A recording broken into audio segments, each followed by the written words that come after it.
The secret library is not just a hunting ground, it's also a questline with 4 normal bosses and 1 final boss. Here is how to do Mazzinor. This boss is located in the Earth section of library, under the room of the Biden books.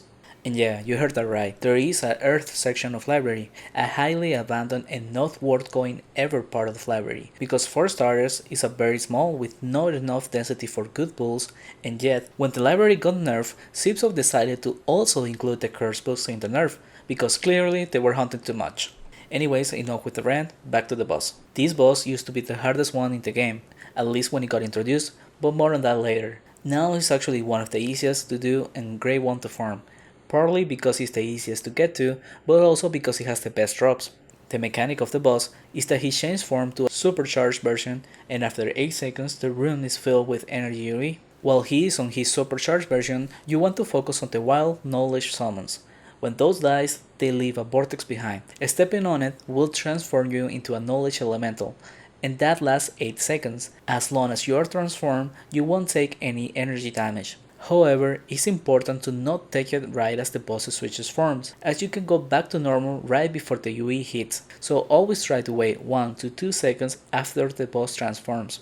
The reason that this boss used to be the hardest was before people found out how to do it. Back then, everyone was just doing the boss in the middle and trying to avoid or tank the energy UE. This was very difficult to pull off, because we're talking of an UE of over 10k damage. On this clip you can see how, by mistake, I walk into the vortex, change it to the elemental version too early, and it fades out right on time to get headshot by the UE. Sure, I should have had full energy protection, but the problem with doing it this way was that the boss will heal from the UE, so there was a serious need of damage in order to do it on time, which by the way, this boss has a time limit of 15 minutes. So with that said, the correct and easy way to do this boss is to lure it to the east wall, because the secret of the UE is that it's not a single one, it's multiple that are located across the room, and towards the middle they stack up on each other, and that's why it does so much damage there. On the wall to the east, as long as you are within 2 squares from the wall, you will take around 4.5k damage,